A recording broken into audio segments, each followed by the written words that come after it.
Installé.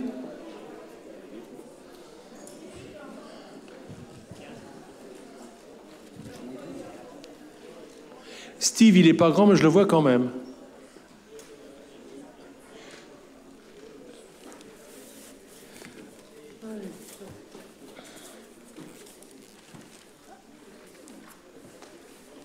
Bien, on va démarrer la séance. Au préalable, je voudrais excuser deux personnes plus que d'autres, parce que c'est pour des raisons de maladie.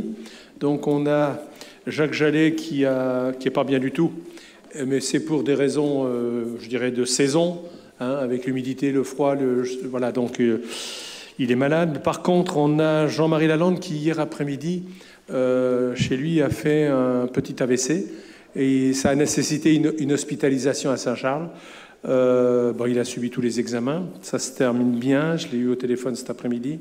Il va être obligé d'être au calme pour des compléments d'examen lundi, mardi, mercredi. Après, je pense que ça va aller mieux. Il l'autoriserait à voyager, mais pas conduire, etc. Donc il a beaucoup de précautions à prendre, donc on pensera à lui. Voilà, et donc il m'a donné procuration pour ce soir. Bien. Donc, comme on est en conseil communautaire, je vais procéder à l'appel.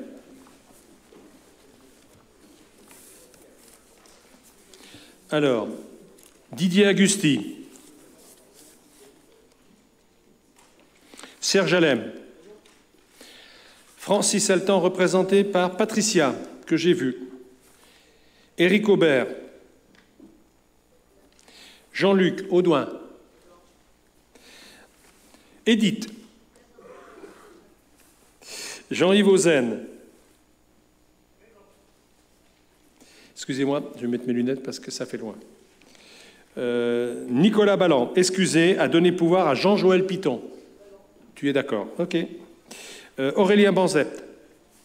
Annie-Marie Barthes, excusez, a donné pouvoir à... Alors, voilà, ça a changé. Et j'en suis prévenu, hein, Eric. Issam Benouada, excusez, a donné pouvoir à Gina Filogogno. Jean-Luc Beverina.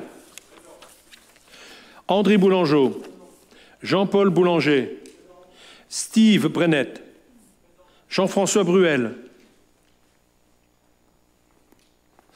Christian Caël. Jacques Caverzazi. Pierre Chachet, excusez.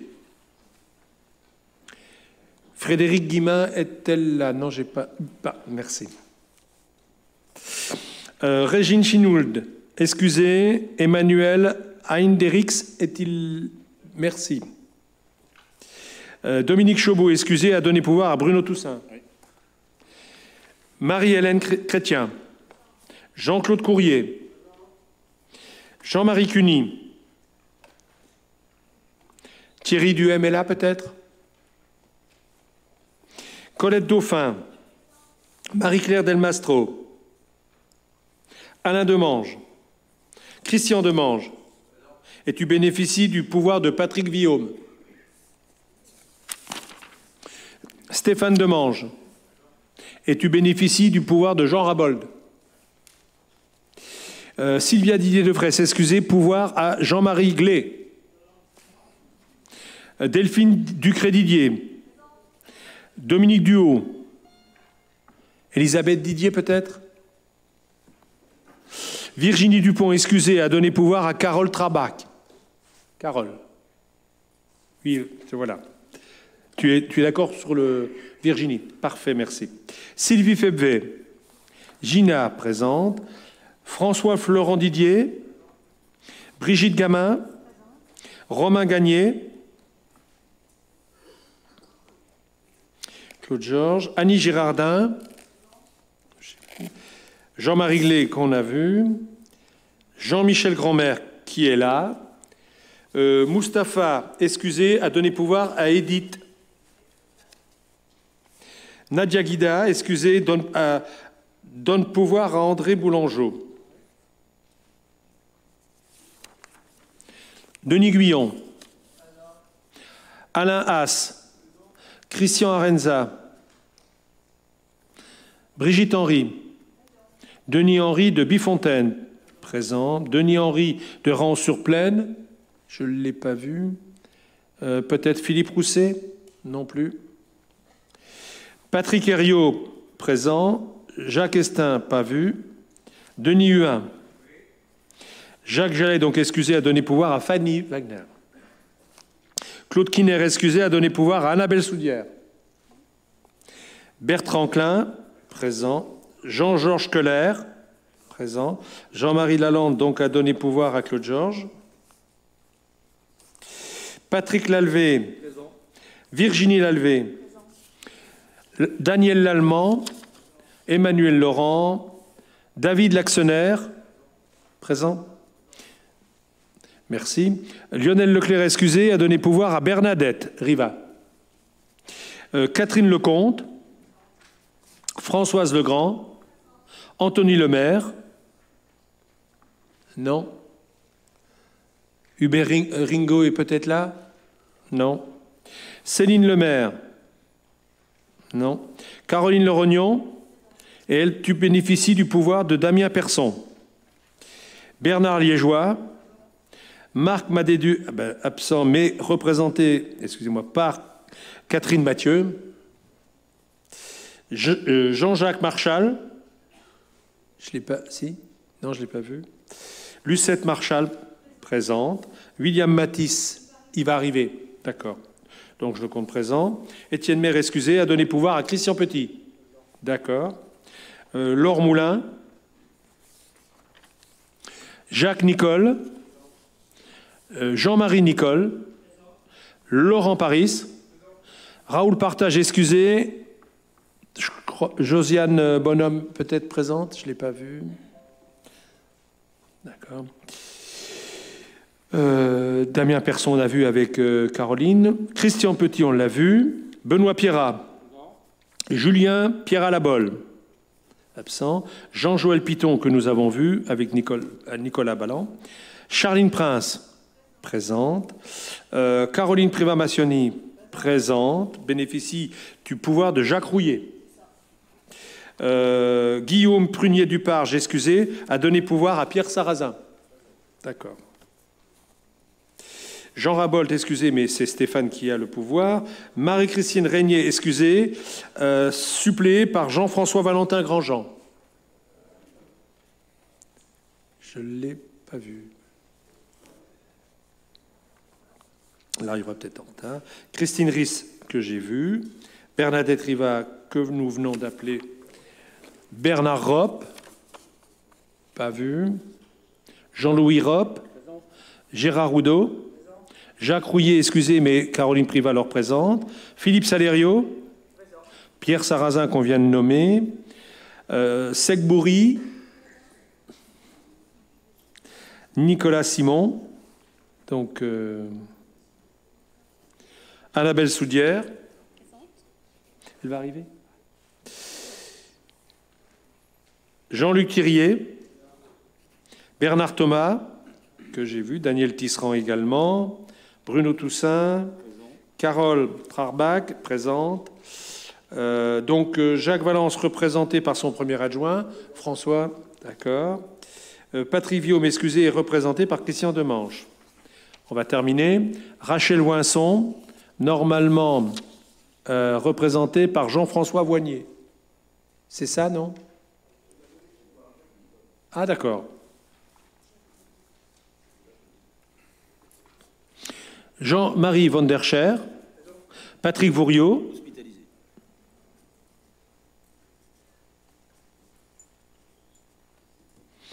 C'est grave, non? Oh merde. Ça, je ne savais pas. Je l'aurais excusé. Oui, d'accord. Donc, Patrick Vouriot est pareil, hospitalisé. Fanny Wagner, présente. Et Patrick Zanquetta, présent. Merci.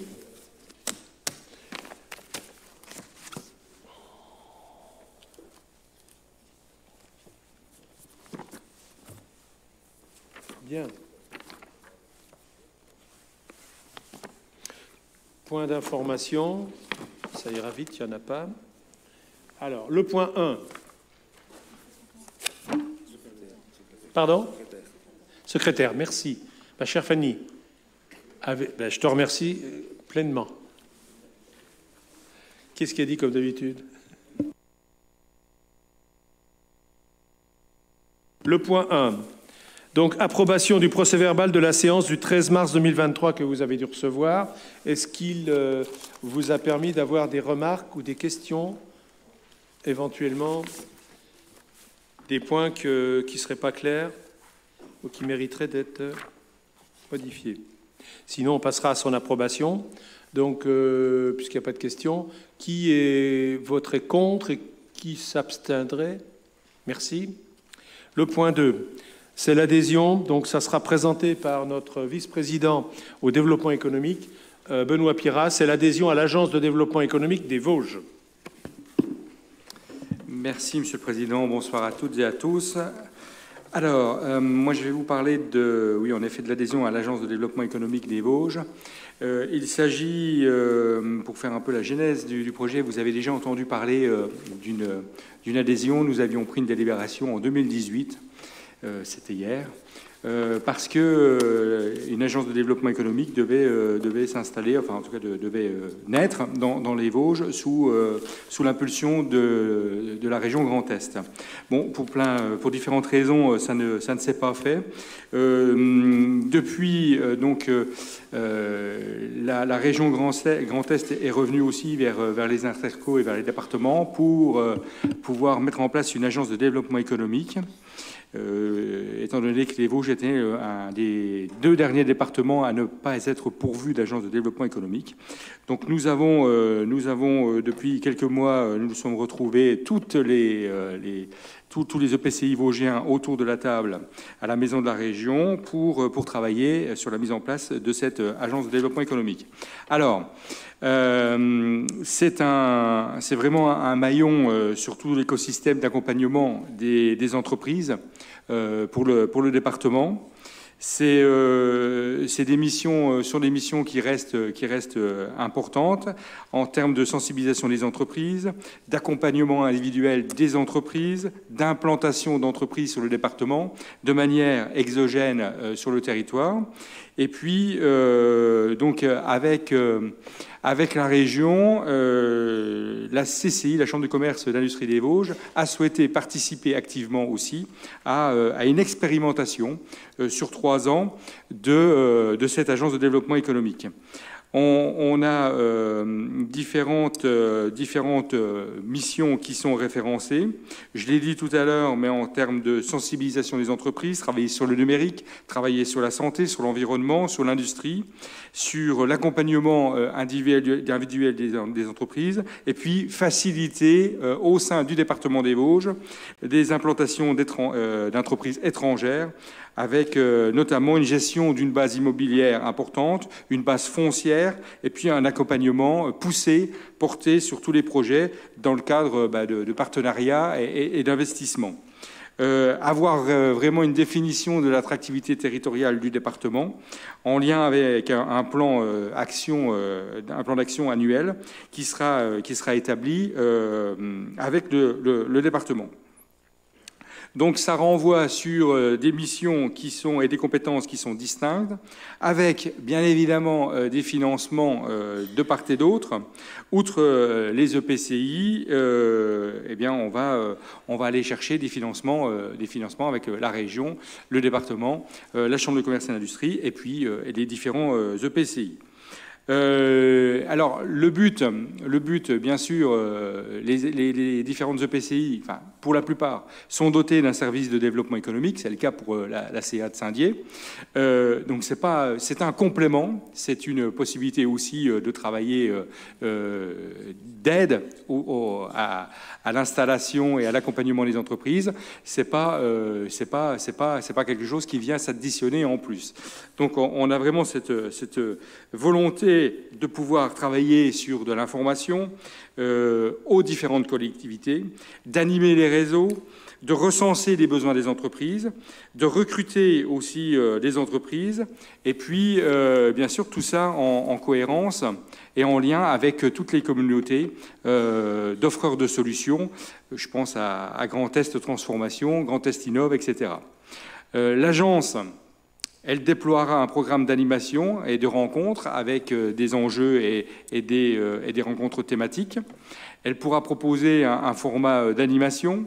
Elle pourra aller piocher dans un catalogue d'outils de sensibilisation que la région, qui est, je le rappelle, qui a, elle, les compétences économiques à part entière, sensibiliser afin que la région structure en lien avec les différents groupements d'entreprises. Donc on a vraiment une volonté d'attractivité territoriale vis-à-vis de cette agence. Elle travaille, et je l'ai dit et je le répète, à un plan d'action. Elle travaillera à un plan d'action en lien avec le département et permettant ainsi le portage de toutes les missions liées à cette compétence et en complémentarité avec celles qui sont portées par le département. Pour nous, on parle souvent d'aide à l'immobilier d'entreprise, d'aide à l'installation, etc. Alors, la CCI des Vosges s'engage, au travers de cette expérimentation sur 3 ans, à respecter certains principes qui sont de donner à l'Agence de développement économique une identité visuelle, propre et distincte de celle de la CCI des Vosges, de mettre en place une vraie comptabilité analytique qui permet d'isoler le suivi budgétaire des dépenses liées à l'Agence de développement économique, et de participer à la dynamique du réseau des agences de développement animées par la région Grand Est. Encore une fois, c'est une vraie volonté de la région Grand Est de pouvoir mettre en place une agence de développement économique qui est inexistante jusque maintenant dans le département des Vosges. En termes de finances, les différents financeurs s'engagent à verser à la CCI des Vosges, pour l'Agence de développement économique, une subvention de fonctionnement dans le cadre d'une convention de financement spécifique annuelle. Au niveau des EPCI, toujours en parlant de financement, pour ce qui nous concerne, pour la communauté d'agglomération de Saint-Dié-des-Vosges, il est proposé sur les 3 ans, je dis bien que c'est 3 ans d'expérimentation, et que si au bout de 3 ans on s'aperçoit que ça ne fonctionne pas, ma foi, ce sera revisité, et peut-être même, d'ailleurs, il y aura une mort certaine de cette agence de DevEco. En attendant, ce qui est prévu pour la communauté d'agglomération, c'est 33 490,80 € pour cette année 2023.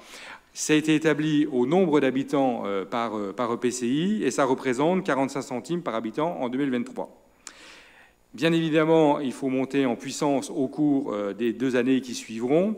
Il est prévu pour la CA en 2024 60 centimes par habitant, ce qui représente à 44 654 €, et en 2025 70 centimes par habitant, soit 54 196 € pour l'agglo.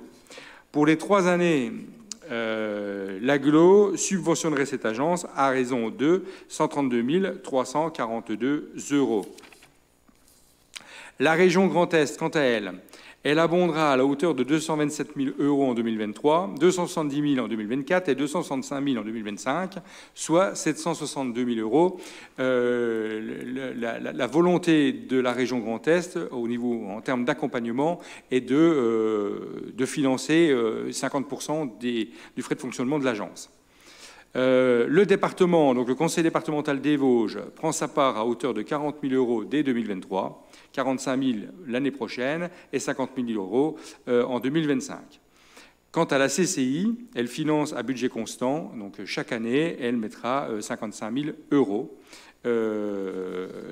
pour le budget de l'agence.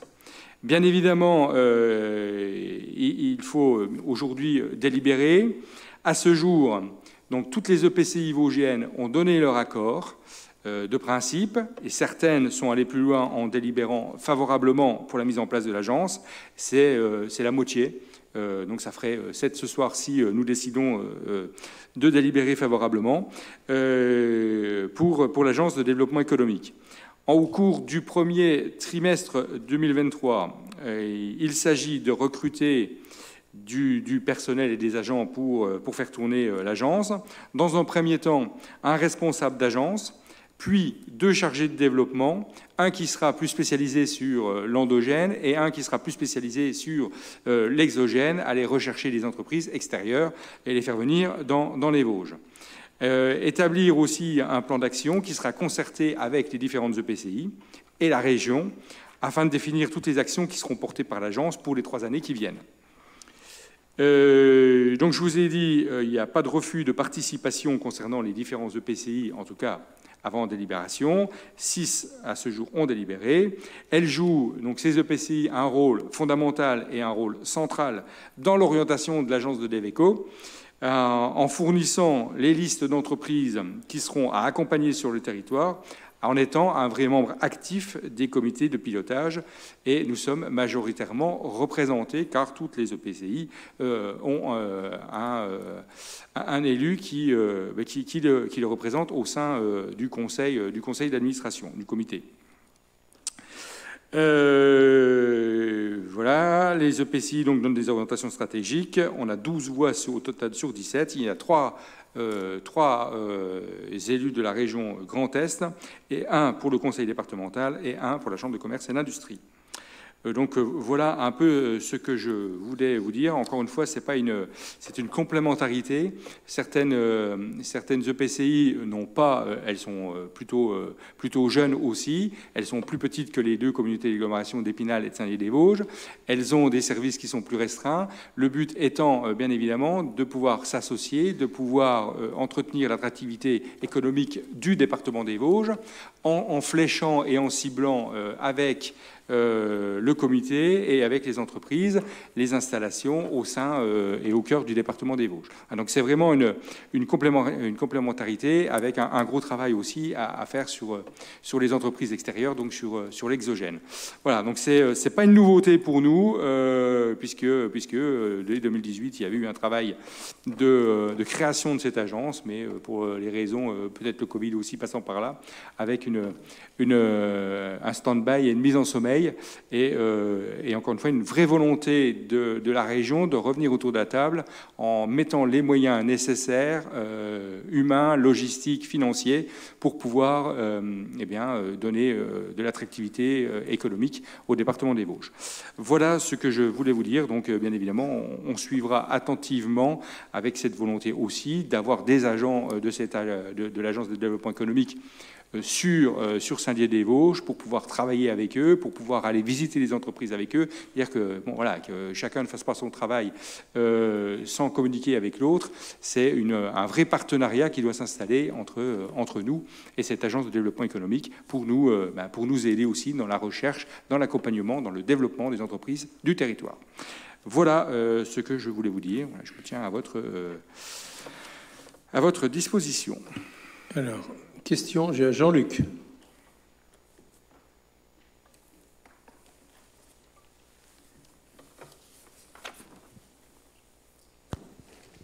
Oui, salut à tous.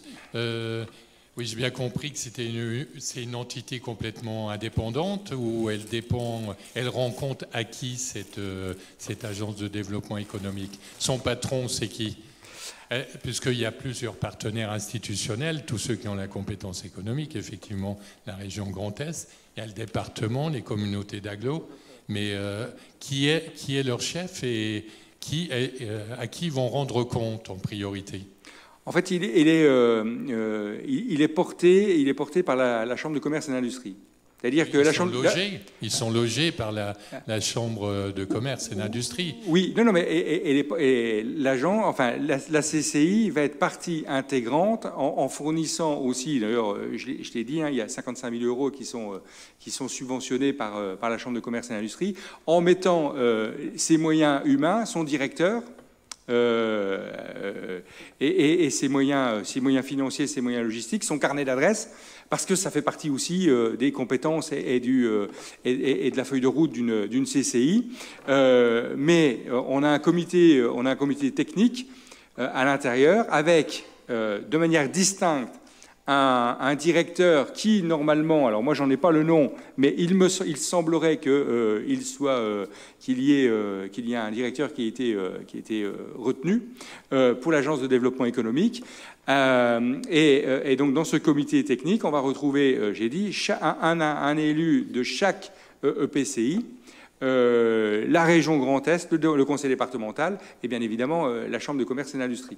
Donc, et on aura un directeur de cette agence de développement économique qui doit être nommé et qui doit être la cheville ouvrière et la locomotive de cette agence. Maintenant, donc, ils vont avoir des agents qui vont être disséminés sur le territoire et qui vont nous permettre aussi, peut-être, enfin, c'est pas peut-être, c'est sûr, à leur niveau, de pouvoir aller rechercher de manière peut-être plus, je ne vais pas dire plus simple, mais avec des réseaux qui sont différents, aller cibler les entreprises qui ne sont pas sur notre territoire et valoriser nos territoires et les faire venir, et puis aussi, accompagner, continuer à accompagner et à développer les entreprises qui sont sur le territoire. Donc on va déjà en cibler, rien que pour la ville, pour la communauté d'agglomération de Saint-Dié-des-Vosges, une centaine d'entreprises qu'on va cibler, qu'on va flécher, des petites, des moyennes et des plus importantes, qu'on va suivre attentivement avec et des visites et des aides et puis travail en vrai partenariat avec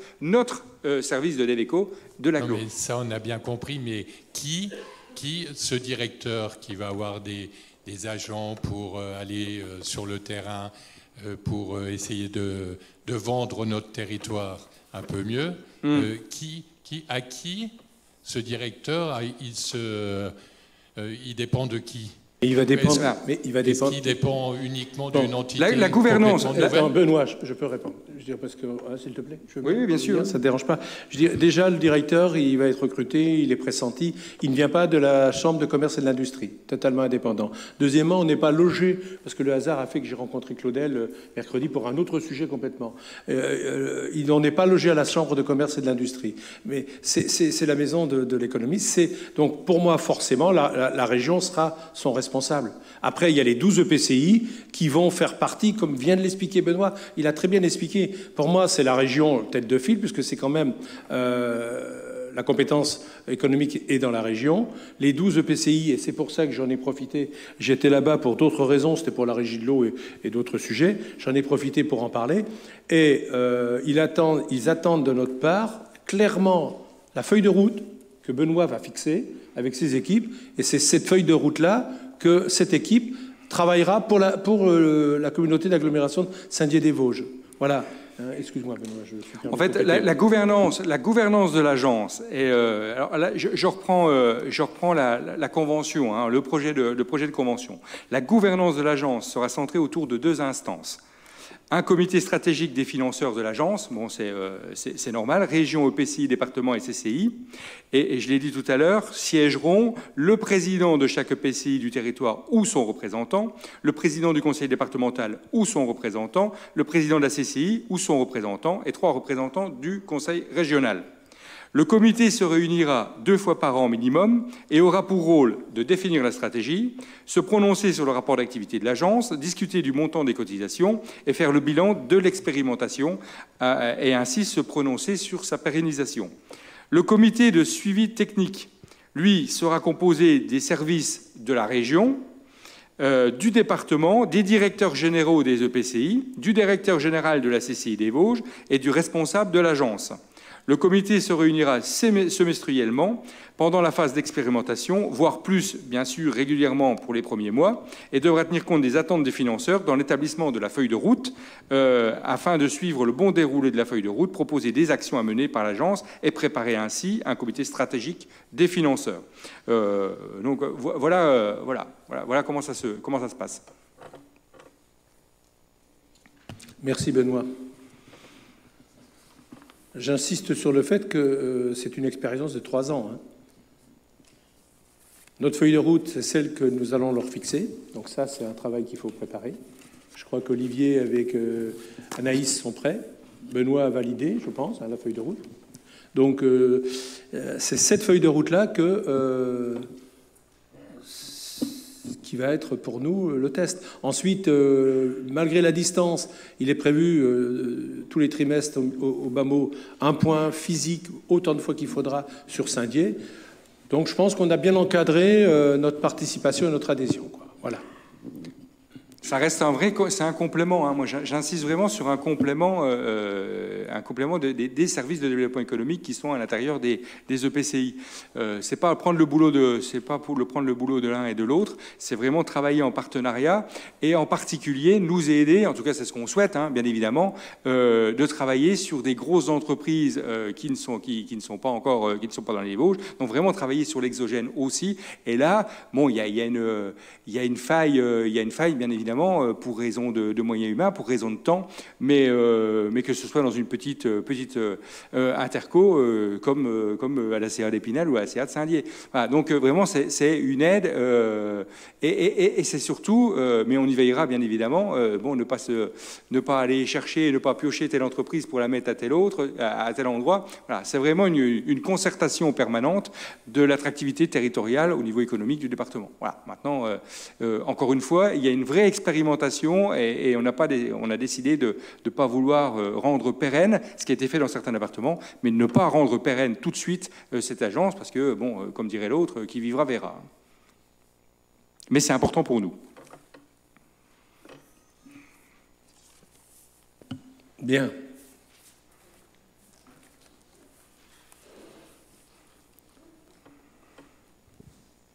Bonsoir. Vous dites que c'est un travailler en partenariat avec les entreprises. Est-ce que les entreprises sont d'accord? Est-ce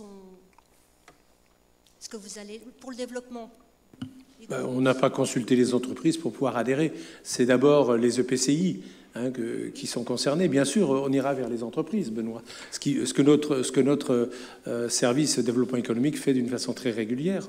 On ne peut rien faire sans eux. C'est pour ça qu'on a pris cette... Alors, nous, on a besoin d'eux parce qu'ils vont apporter un savoir sur l'exogène, comme disait Benoît, et dans d'autres domaines que nous fixerons. Si ce n'est qu'organiser l'accueil, je dirais, des recrutements que les entreprises peuvent faire, etc. Donc, il y a pas mal d'idées qui ont été posées sur la table, sur lesquelles on a des points faibles. Donc, c'est sur ces points faibles-là qu'on va se faire aider, quoi. Donc, et vous savez comme moi qu'il faut continuer à se battre sur le développement économique, même si nos résultats de chômage sont très encourageants, puisqu'on est à 9,6 ou 9,7, je crois, et on a encore baissé entre l'année dernière et maintenant à 0,7, comme la moyenne du département, comme la moyenne de Grand Est. Donc, on est dans une bonne démarche, il ne faut pas lâcher, quoi. Ça mérite l'essai, en tout cas. Je suis totalement partisan d'essayer de se lancer. Les entreprises qu'elles souhaitent surtout, c'est avoir un interlocuteur et un vrai guichet unique. C'est-à-dire qu'elles ont des soucis, elles veulent s'implanter, donc elles ont besoin de foncier, elles ont besoin de savoir où elles vont, elles ont des demandes qui dépassent d'ailleurs le milieu industriel.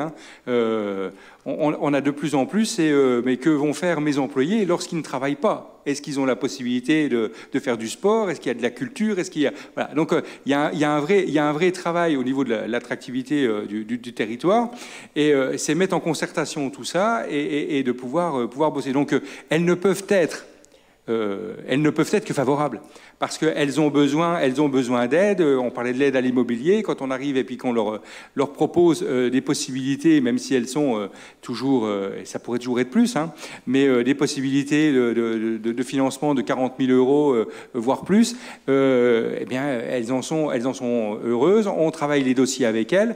La région, il y a un vrai guichet unique. Voilà. Et donc, les entreprises ne peuvent être que favorables à avoir un interlocuteur qui les aide au quotidien et qui permet à l'entreprise de se développer en allant chercher ses clients, en investissant dans du matériel technologique, etc. Donc, et que tout le reste soit fait par cette agence et par les intercos, bien évidemment. Bien. Si vous en êtes d'accord, je vais vous lire ce que vous allez décider ou pas.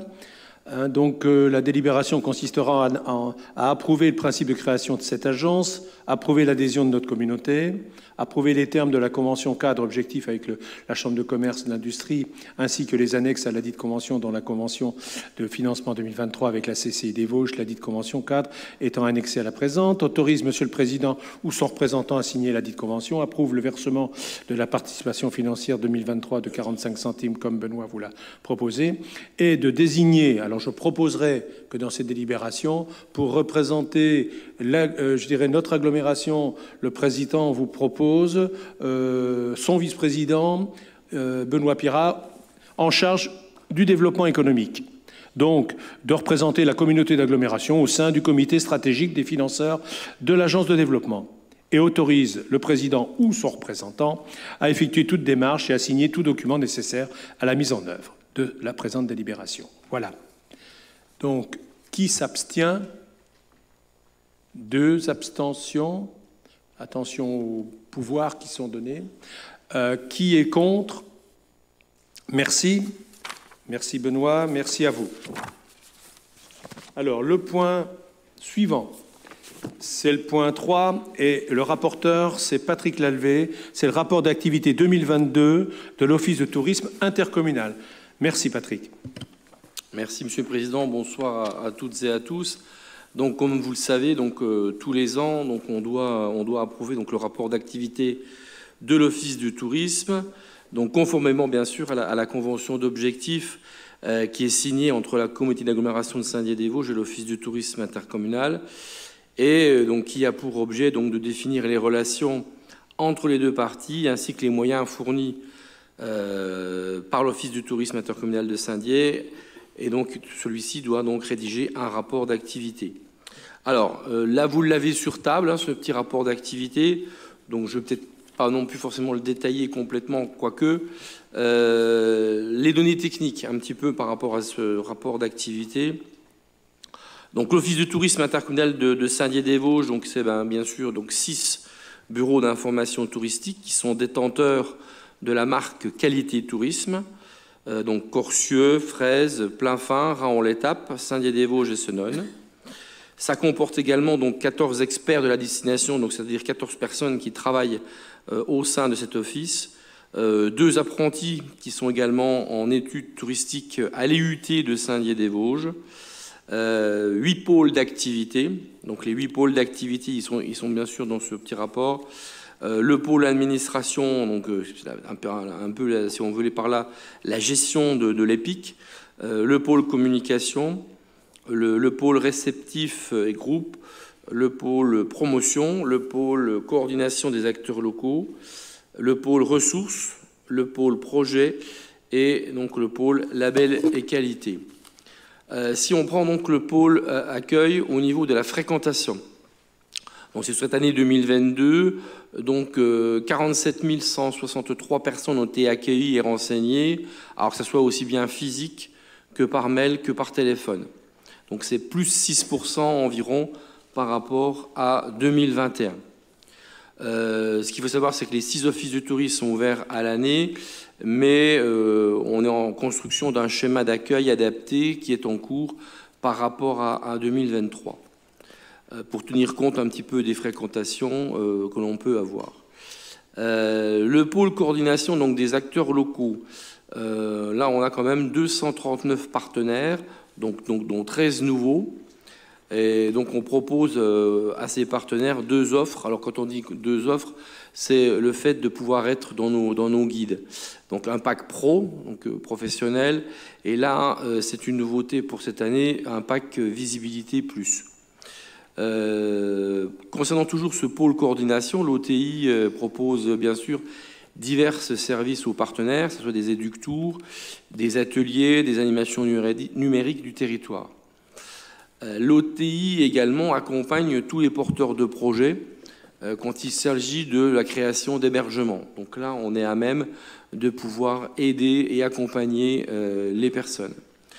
Le pôle promotion et communication, donc là, on a fait récemment la rédaction d'un dossier de presse, donc destination Vosges-Portes d'Alsace, qu'on puisse envoyer et répondre, qu'on soit assez, réactif quand on a des interviews, je dirais, de journaux ou de porteurs de publicité.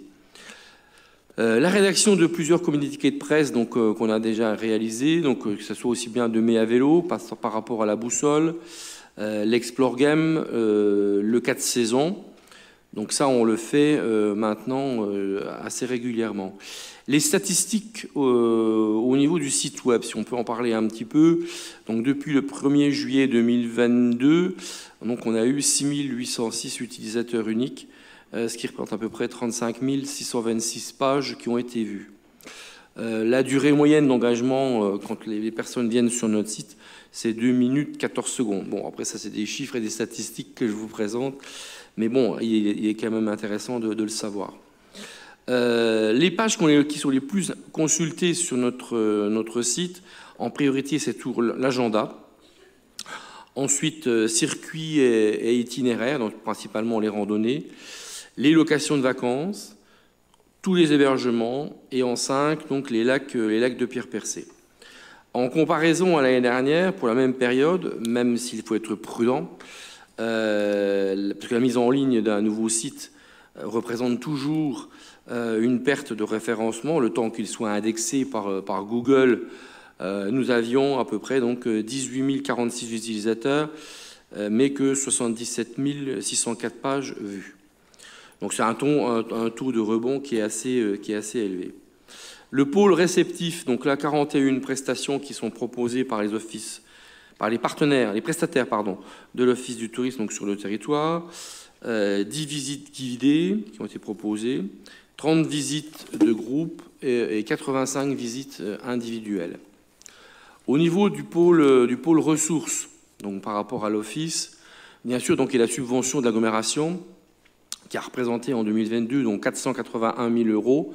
Donc ça comprend la valorisation des salaires du personnel de l'OTI, plus le fonctionnement des locaux que l'on loue à l'agglomération.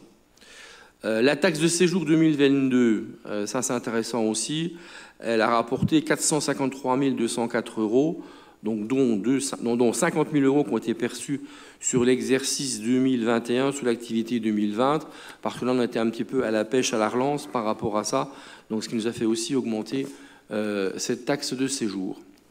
La régie recette, qui représente un petit peu dans tout ce qui est les produits boutiques et les prestations diverses que l'Office de tourisme peut facturer, on était, donc pour cette année 2022, à 118 038 euros. Sachant qu'on était en 2021 à 80 763,55 euros. Pour le compte de la commune d'Aglo, donc la régie, puisque l'Office du tourisme gère les régies des camping-cars, donc les aires de camping-car, donc la régie camping-car, donc non reversée à l'OTI, ça rentre directement dans les caisses de l'Aglo, pour 2022 a rapporté 62 316 euros pour les 4 aires de camping-car. Ensuite, donc le pôle projet. Donc là, on a eu la reconduction de deux parcours Explorama, donc les fontaines à Raon-l'Étape et la visite des mines à l'accro aux mines. La collaboration donc lors des marchés de pierre percée. L'OTI, elle a participé également à des actions écotourisme tout au long de l'année avec l'association, etc. Donc sur des thématiques sur l'eau principalement. Et elle a participé également à la mise en place de visites guidées au barrage EDF de Celles-sur-Plaine. Collaboration également à des actions qui sont portées par l'Aglo, donc les sentiers d'interprétation et l'été en grand, donc par rapport à la ville de Saint-Dié, et également donc le Festival international de géographie. On a bien sûr un lien étroit avec le massif des Vosges et le département des Vosges, donc pour travailler sur la démarche famille. Donc ça, c'est des choses qu'on est toujours en train de travailler par rapport à ça. La réalisation de l'événement Mai à vélo, donc pour fêter un petit peu le cyclotourisme, en lien donc avec le parc naturel régional des Ballons des Vosges, plus les communes qui ont été présentes sur le tracé, donc Saint-Dié-des-Vosges plein fin, sachant que cette année, on a changé de secteur, puisque là, on ira sur la vallée du Rabaudot, donc Étival, jusqu'à je ne sais plus exactement, jusqu'à Mousset. Merci. Un accueil mutualisé donc du Grand État au crawl de la Schlourte. Alors ça, c'est quoi? Si vous voulez, c'est le bâtiment qui se situe au niveau du col de la Schlourte, donc qui est propriété donc du conseil départemental des Vosges, et un accueil mutualisé. Pourquoi? Parce que l'Office du tourisme de Saint-Dié-des-Vosges, il met à la formation du financement personnel, mais ça concerne également la communauté de communes de la vallée de Münster et la communauté de communes également de Gérardmer. Une collaboration qu'on a toujours avec l'Eurométropole de Strasbourg dans le cadre du contrat de réciprocité avec la Com d'Aglo, puisque la Com d'Aglo a signé ce contrat-là. La collaboration toujours également avec le parc naturel des Ballons des Vosges dans le cadre de la convention avec la navette des Crêtes, mais également avec la marque Valeur Parc, Mea Vélo et le FIG. Une collaboration également avec le PETR du pays de Lunévillois et du PETR, bien sûr, du pays de la Déodacie, dans le cadre du projet de coopération LEADER, donc communication du syndicat mixte d'aménagement des lacs, principalement, où là, nous sommes intervenus au niveau de l'office. Collaboration également avec le service de l'ONF, donc pour la restauration du défilé de Stréture à Bon-sur-Meurthe-Clefcy. Collaboration également avec différentes associations du territoire pour la mise en valeur, bien sûr, du patrimoine. Ensuite, nous avons également donc, le pôle label et qualité. Donc, les labels et les marques, donc, bien sûr, témoignent d'un engagement dans une démarche qualité qui vise à améliorer l'expérience des visiteurs donc, sur des thématiques bien choisies par rapport à ça.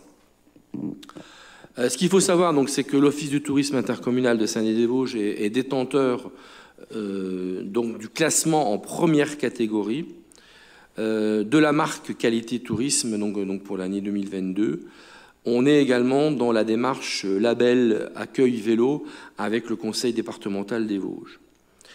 Les labels que l'OTI porte, donc que ce soit aussi bien le montage et l'instruction des dossiers plus le financement. Donc là, elle apporte son soutien à ces labels au niveau station verte, donc pour les communes de Hanould, Bon-sur-Meurthe-Clefcy, Corcieux, Fraise, Plainfin, Raon-l'Étape et Tintru. Et ça a un coût pour l'office donc de 8 480 €. Les communes classées, donc communes touristiques, donc pour Hanould, Bon-de-Laveline, Bonsa, Bon-sur-Meurthe-Clefcy, Celles-sur-Plaine, Corcieux, Étival-Clairefontaine, Fraise, Moyen-Moutier, Pierre-Percé, Plainfin, Raon-l'Étape, Saint-Dié-des-Vosges et Senones. Ce qu'il faut savoir, c'est que l'Office du tourisme instruit tous les dossiers initiaux, quand il y en a, mais également, bien sûr, le renouvellement des labels pour le compte de ces communes. Donc on aura donc, cette année également donc, le classement station touristique pour la ville de Saint-Dié-des-Vosges, que l'on va mener aussi. On est rentré, donc, comme je l'ai dit tout à l'heure, dans le cadre de la démarche famille avec le conseil départemental des Vosges. Autrement, les autres labels, donc les labels et classements que l'OTI accompagne, donc, en plus que ceux que je viens de dire, donc la marque Valeur Parc, pardon, tourisme et handicap et bienvenue à la ferme. Voilà, un petit peu rapidement, mais vous avez dans le petit rapport d'activité qui vous avez mis sur table les différentes missions que remplit l'Office du tourisme. Est-ce qu'il y a des questions ou des remarques par rapport à la présentation de Patrick? Non? Si, je n'ai pas vu. Daniel, je t'en prie. Merci. Oui, c'est pas ni une question ni une remarque, c'est une suggestion, enfin une demande surtout. Est-ce qu'on pourrait être destinataire, chaque commune, de la liste des sommes qui sont reversées en taxe de séjour, pour qu'on puisse vérifier s'il n'y a pas des oublis, s'il n'y a pas des personnes qui passent au travers du filet? Ça, je peux... Patrick, ça va être oui, pas de problème. Alors, c'est un gros truc, quoi, j'imagine. Moi, ça m'intéresse, oui, justement, de pouvoir vous le communiquer. Donc, j'en prends bonne note par rapport à ça. Et c'est vrai que, bon, comme je l'ai dit tout à l'heure, on avait récupéré 50 000 € en 2021 parce que, bon, on s'est aperçu qu'il y avait eu des resquilleurs et on le sait au jour d'aujourd'hui qu'il y en a encore des resquilleurs par rapport à la taxe de séjour. Mais ça, on va pouvoir vous le communiquer avec la liste. Mais théoriquement, sur vos communes, puisque normalement, quand il y a un hébergeur qui se déclare comme hébergeur, il doit en faire la demande à la mairie. Et la mairie doit nous envoyer les coordonnées de cet hébergeur pour que nous, on puisse à la fois contrôler ce qui se passe. Alors, il peut y avoir deux choses, parce qu'il y a aussi donc, les hébergeurs qui accueillent en direct un touriste. Donc là, la somme, elle est reversée en direct à l'office. Par contre, on a aussi des hébergeurs qui passent par des plateformes, que ce soit Abritel ou Airbnb. Donc là c'est un petit peu plus compliqué parce que Airbnb ou Abritel, pour ne citer que ceux-là, il y en a d'autres, hein, nous reversent des sommes commune par commune, mais après, on ne sait pas à qui sont attribuées ces sommes-là. Ce n'est pas forcément nominatif. Mais en tout cas, par rapport à ce qui est des sommes qui sont reversées en direct par les hébergeurs des communes, qui sont reversées en direct à l'agglo, ça, on pourra vous communiquer les noms et les montants, parce qu'il n'y a rien à cacher par rapport à ça. Hein. Pas de problème par rapport à ça.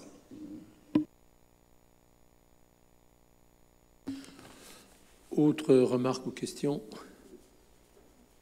Bien, merci à Patrick pour ta présentation. Donc la délibération vous demande d'approuver le rapport d'activité 2022 présenté par Patrick. Donc je pense que tout le monde approuve le travail de l'OTI présenté par Patrick. Merci pour lui. Donc le point suivant sera présenté par Caroline Lerognon. Donc le point 4, c'est le taxe directe communautaire. Ma chère Caroline. Merci Monsieur le Président. Bonsoir à toutes et à tous. Donc, comme vous le savez, le vote des taux de la fiscalité directe locale doit intervenir avant le 15 avril de l'année à laquelle il s'applique. Les taux proposés pour 2023 sont identiques depuis 2017, soit une taxe d'habitation pour les résidences secondaires à 4,43 avec un produit attendu pour 353 657 €, une taxe foncière à 2,68% pour un produit attendu de 2 124 893 €, une taxe foncière non bâtie à 5,28% pour un montant attendu, un produit attendu de 184 106 € et la cotisation foncière des entreprises CFE avec un taux cible à 23,78 pour un montant attendu de 4 851 407 €. Voilà, Monsieur le Président. Merci. Je rappelle qu'on vous propose un budget principal 2023 de transition.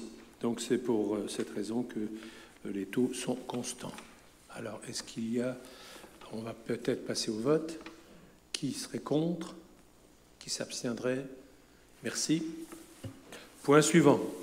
Je poursuis. Donc c'est le point 5, c'est toujours Caroline, c'est le taux 2023 de la taxe d'enlèvement des ordures ménagères.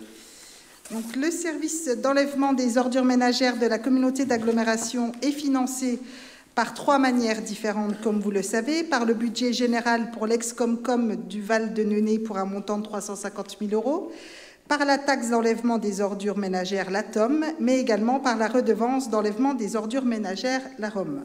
Donc, les secteurs TOM concernent l'ex-Comcom de Saint-Dié-des-Vosges, l'ex-Comcom de la Vallée de la Plaine, 3 communes intégrées au périmètre communautaire en 2018, donc Bois-de-Champ, Rougeot et Mortagne. La Com d'agglo de Saint-Dié-des-Vosges dispose de la faculté de maintenir les modes de financement appliqués avant la fusion sur les différents territoires jusqu'au 1er janvier 2024. Il vous est proposé de reconduire à l'identique en 2023 les zonages et les taux appliqués en 2022. Je vais quand même vous les rappeler. Donc, les taux de taxe d'enlèvement des ordures ménagères pour l'année 2023 sera donc fixé comme suit si vous en décidez ainsi. Zone 1, Saint-Dié-des-Vosges, 9,42. Zone 2, Tintru, 8,02. Zone 3A, secteur Anoul-Saint-Léo, Saulcy-sur-Meurthe, 8,03. Zone 3B, secteur Ban-sur-Meurthe-les-Fraise, Mandray et Plainfin, 8,42. Zone 4, territoire de l'ex-Comcom de la Vallée de la Plaine, 9,02. Et zone 5, Bois-de-Champ, Rougeot et Mortagne, à 9,93.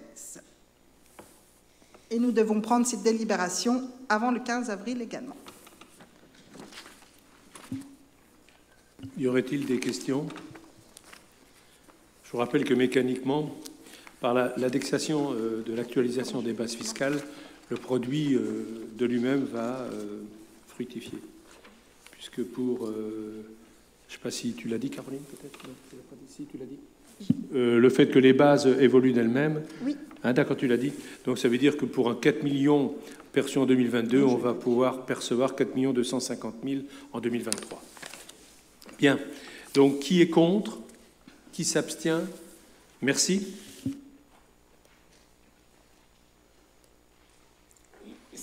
Point suivant, c'est toujours Caroline. C'est le point 6, excuse-moi.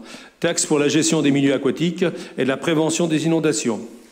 À toi. Merci. Par délibération du 14 septembre 2020, le Conseil communautaire a instauré la taxe GEMAPI, gestion des milieux aquatiques et prévention des inondations.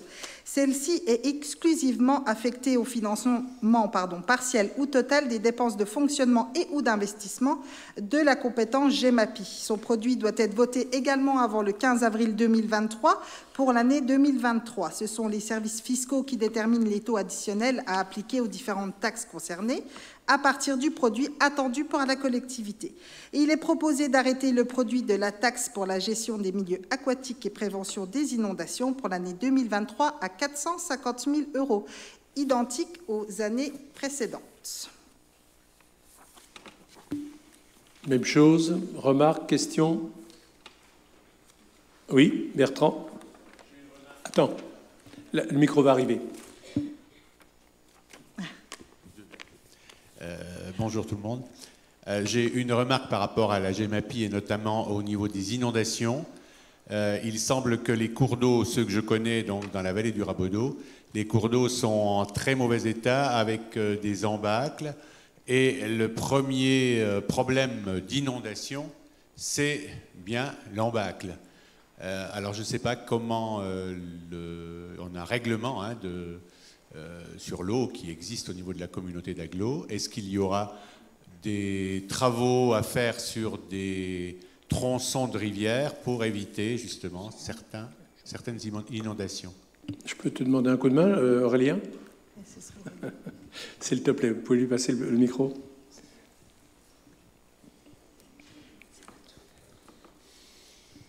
Merci, bonsoir à tous. Et promis, je ne parle pas de la plaine tout de suite.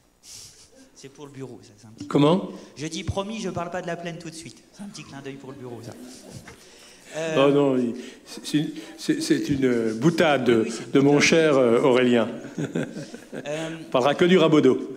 Il y a deux sujets, en fait, dans la question qui est posée là. Le premier sujet, c'est l'entretien par les programmes de restauration que mène la Com d'Aglo dans le cadre de sa compétence GEMA. Et ça, c'est un sujet sur lequel nous travaillons en termes de priorisation depuis un certain temps. Et la commission s'est réunie dernièrement pour mettre en place la clé méthodologique, etc. Je vous la fais assez courte. Pour définir quels sont les secteurs sur lesquels on doit intervenir prioritairement, puisque jusqu'à aujourd'hui, on ne fait que réaliser des programmes qui étaient engagés à la fusion.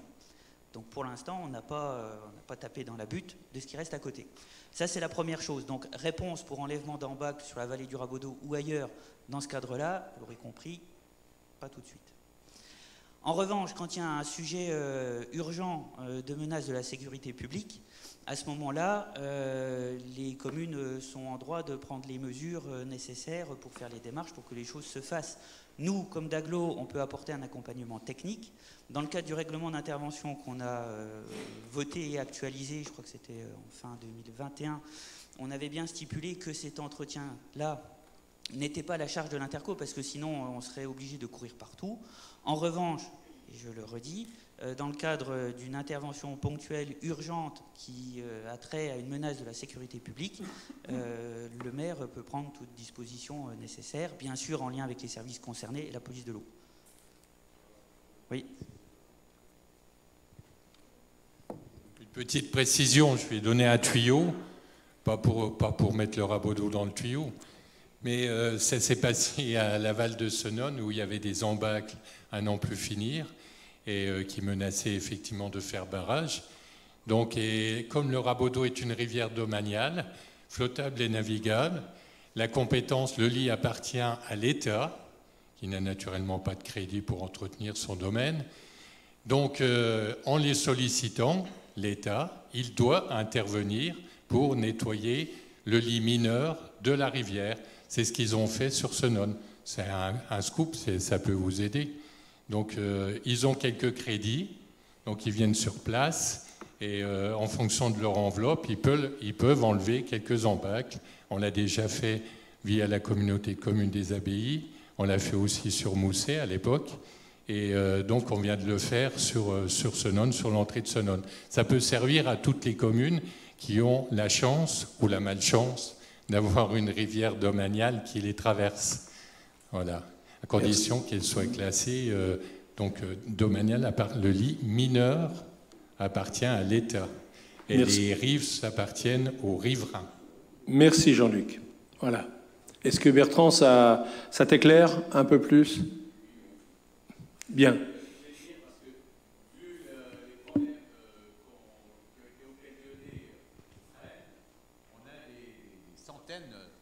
De frênes, Calara fraxinea, des centaines de frênes maintenant qui tombent à l'eau. Voilà. Aurélien était modeste, hein. Le service d'Élodie, même si c'est encore le fruit de la fusion, ils travaillent comme des fous, hein. C'est un des services qui se donnent le plus de mal, entre autres pour récupérer des subventions. Donc les 450 000 de budget, je peux vous le garantir, sont très très bien utilisés, n'est-ce pas Aurélien? Bien, alors, donc qui s'opposerait à ce qu'on conserve la même recette pour l'année, c'est-à-dire 450 000 €? Qui s'y oppose ou qui s'abstient? Merci.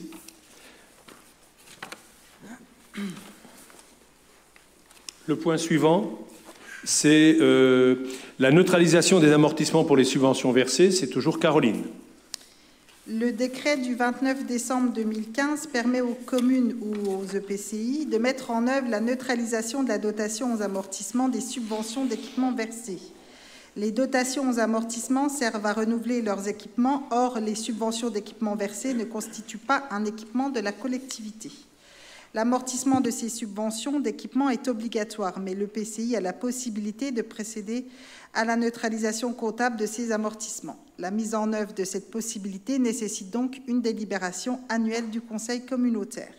La commune d'Aglo de Saint-Dié-des-Vosges verse ou a versé des subventions d'équipement enregistrées au chapitre 204, dépenses d'investissement, à savoir les fonds de concours versés aux communes membres, les subventions allouées aux particuliers dans le cadre du programme Habiter mieux, le soutien en investissement apporté au syndicat mixte d'aménagement des lacs de Pierre-Percé et de la Plaine, le soutien en investissement apporté au centre hospitalier intercommunal, le soutien en investissement apporté à l'association Le Lançoir, la participation versée au département des Vosges dans le cadre de la déploiement du très haut débit et les subventions versées dans le cadre des politiques de soutien au développement économique et touristique. Donc, ces dépenses d'investissement font l'objet d'un amortissement obligatoire pour une durée comprise entre 5 ans et 15 ans. Ça représente environ 1 800 000. Voilà, Monsieur le Président. Merci. Pas de questions particulières avant de passer au vote? Ça, c'est une chose qu'on fait tous les ans, hein. Je crois que vous devez vous en souvenir. C'est ce qui nous permet de neutraliser ces amortissements. Donc la délibération consiste à délibérer sur l'autorisation de nous permettre de neutraliser totalement sur l'exercice 2023 les amortissements des subventions d'équipement versées ou à verser. Voilà. Donc qui s'abstient? Qui voterait contre? Merci. Le point suivant sera encore présenté par Caroline. C'est un non-stop. C'est le point numéro 8. Ça concerne le budget primitif 2023. Donc, comme vous le savez, nous avons eu 3 séances de travail en format conférence communautaire qui ont eu lieu donc, le 23 janvier 2023 avec la rétrospective sur la période 2017-2022, le 27 février avec la prospective sur la période 2023-2027 et le 27 mars avec un point plus approfondi sur les budgets annexes au assainissement, déchets, activités économiques et projets portés par les budgets. Nous avons eu le débat d'orientation budgétaire qui s'est tenu le 13 mars dernier. Donc la séance de ce soir porte plus spécifiquement sur le vote du budget 2023. Vous avez été destinataire des projets de budget et du rapport de présentation avec votre convocation. La présentation de ce soir sera donc très succincte. Elle reprend les axes qui ont structuré la construction de ces budgets et présente les principaux chiffres. Je rappelle que ce budget primitif 2023 est présenté sans reprise des résultats de l'exercice précédent et sans les restes à réaliser en investissement qui seront inscrits lors du vote du budget supplémentaire en juin 2023. Un complément de crédit en fonctionnement et en investissement sera donc inscrit après la reprise des résultats 2022. J'en profite également pour rappeler que les conseillers communautaires seront invités à émarger la page de signature qu'on va vous faire passer directement sur la table ensuite. Alors, les rappels des orientations. Continuité avec la stabilité des taux de la fiscalité en fonctionnement, poursuite de grands projets engagés en investissement. Vigilance, vigilance côté dépenses avec une inflation qui reste massive, vigilance côté recettes avec des compensations État à surveiller et vigilance sur les projets futurs, leur envergure et leur calendrier de réalisation. Ambition avec des études structurantes qui définiront le rôle de l'agglo dans les années à venir parce que certains projets en cours tels que la ROMI vont changer profondément notre territoire. Sur le budget principal fonctionnement, donc, il se monte à 42 601 920 €. Les recettes proviennent essentiellement de la fiscalité à 63% et des dotations à 25%. Comme expliqué en propos introductifs, donc continuité puisque les taux de la fiscalité locale qui ont été votés sont stables, mais vigilance parce que la trajectoire d'une partie de nos recettes reste à conforter. Par exemple, côté CVAE, cotisation sur la valeur ajoutée des entreprises, supprimée par la loi des finances et dont les modalités de compensation, assiette dynamisme, sont encore incertaines. L'enjeu est de plus de 3,24 millions €. Ou encore, côté compensation de l'exonération partielle de la taxe foncière de certaines entreprises, dont les évolutions à la hausse comme à la baisse sont difficilement anticipables, 1,82 millions €. Est également côté compensation de la suppression de la taxe d'habitation, remplacée par une fraction de TVA, dont le montant définitif 2023 sera connu seulement en novembre prochain. Je rappelle que le résultat de clôture 2022 sera intégré lors du vote du budget supplémentaire. Il est estimé à 6,63 millions €. D'autres ajustements seront pris en compte lors du budget supplémentaire 2023 en fonction notamment des notifications reçues par la collectivité.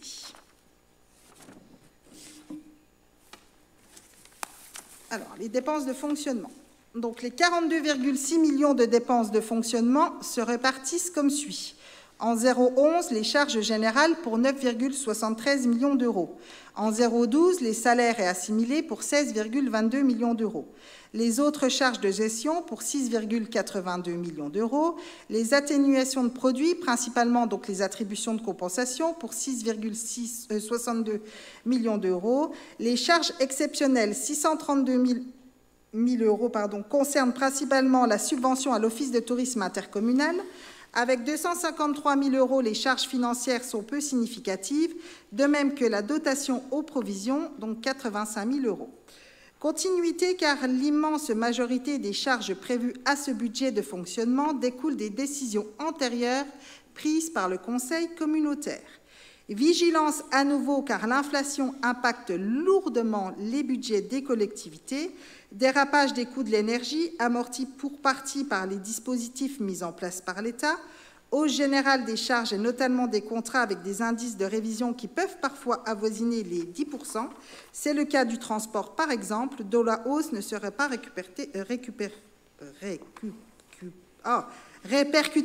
sur l'usager. Hausse de la masse salariale avec les actualisations du SMIC et les hausses du valeur du point, hausse certes obligatoire, mais nécessaire pour que les agents publics préservent autant que possible leur pouvoir d'achat. Ambition aussi parce que ce budget portera la première phase des études stratégiques de la Comdaglo, le projet de territoire, véritable feuille de route de l'action publique pour les années à venir.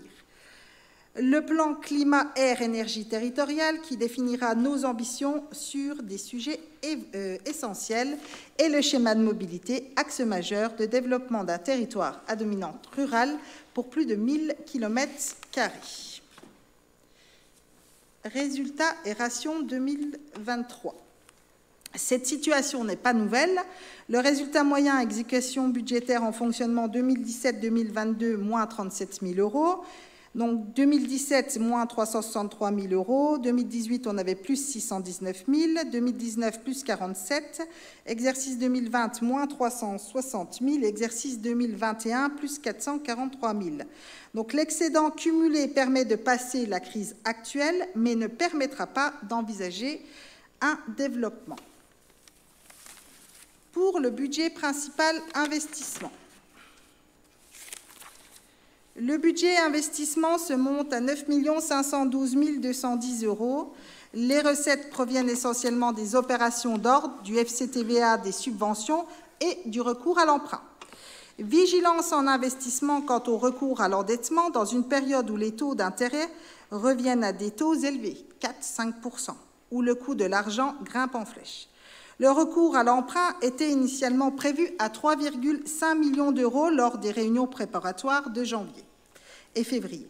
L'objectif annoncé était de stabiliser la dette d'ici 2026. Suite aux échanges entre élus, ce recours avait été réduit à 2,5 millions €. C'est le montant qui figure au BP. Il avait été évoqué également la possibilité d'utiliser une partie de l'excédent de fonctionnement à hauteur de 500 000 €.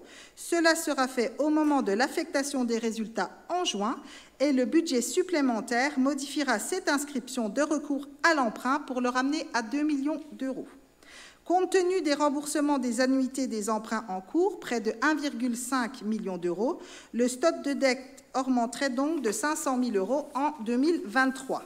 Je rappelle que le résultat de clôture 2022 sera intégré lors du vote du budget supplémentaire. Il est estimé à 1,5 million €. D'autres ajustements seront pris en compte lors de ce budget supplémentaire 2023, en fonction notamment des notifications reçues par la collectivité. Sur les dépenses d'investissement, nous ne reviendrons pas ici en détail sur les projets qui ont été largement abordés dans les séances précédentes et qui sont rappelés dans le rapport transmis avec les budgets.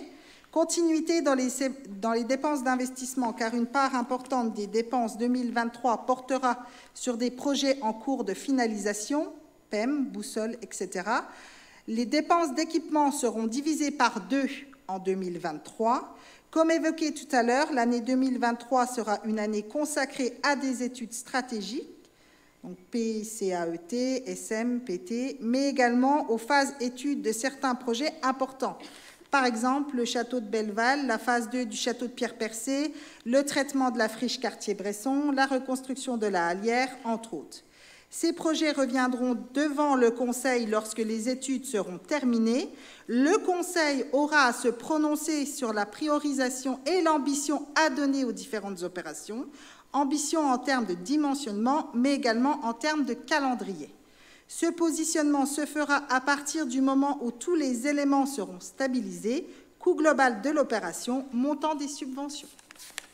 Excuse-moi, je prends la parole, Caroline. Oui. C'est important ce qui vient d'être dit. Hein.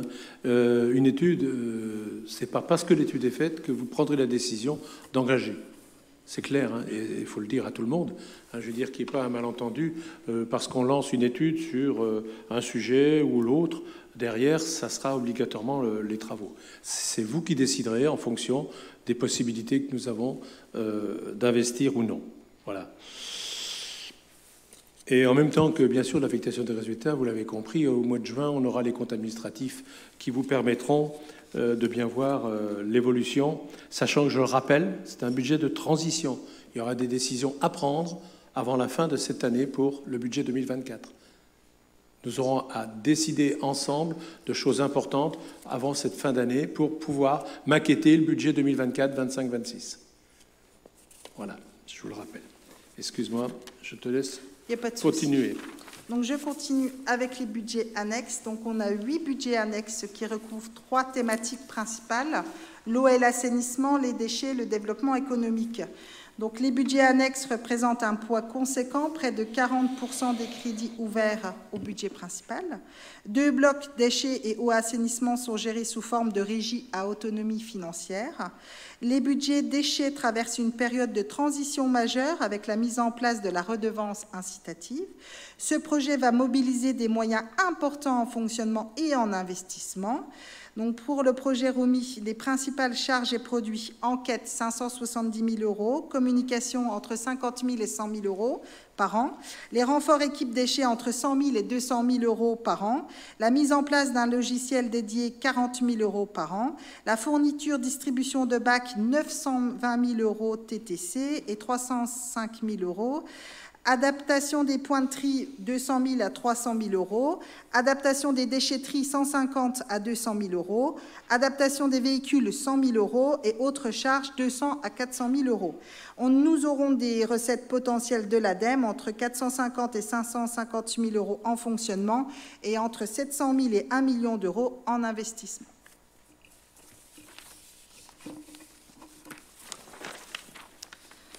Donc, il y aura effectivement un impact sur le résultat de clôture 2023 de 400 à 800 000 € en fonctionnement et de 800 000 à 1 400 000 en investissement. Côté budget eau assainissement, les élus communautaires auront à écrire en 2023 la feuille de route du service pour les années à venir. Ambition, priorité, tarifs. Cette feuille de route va devoir tenir compte des dernières annonces gouvernementales en la matière. Quant au budget activité économique, il va porter en 2023-2024 sur le traitement et la remise en activité d'une part conséquente de la friche industrielle du Souche à Anould. 3 thématiques, 3 enjeux majeurs pour le territoire. C'est pourquoi ces sujets reviendront régulièrement devant vous, élus, pour informer, partager et débattre et arbitrer. Voilà, Monsieur le Président, pour les budgets. Merci, Caroline. Donc, je pense qu'il y aura des remarques ou des questions. William.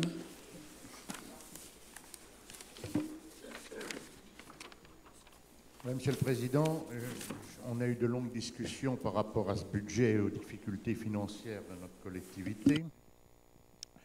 Je note avec satisfaction que l'on a tenu compte d'un certain nombre d'éléments de nos discussions, à savoir que l'emprunt inscrit est descendu depuis l'origine de 3 500 000 à 2 500 000 et que l'on envisage de prendre en DM 500 000 sur les résultats antérieurs de manière à ramener la nouvelle dette à 2 millions ou en dessous de 2 millions.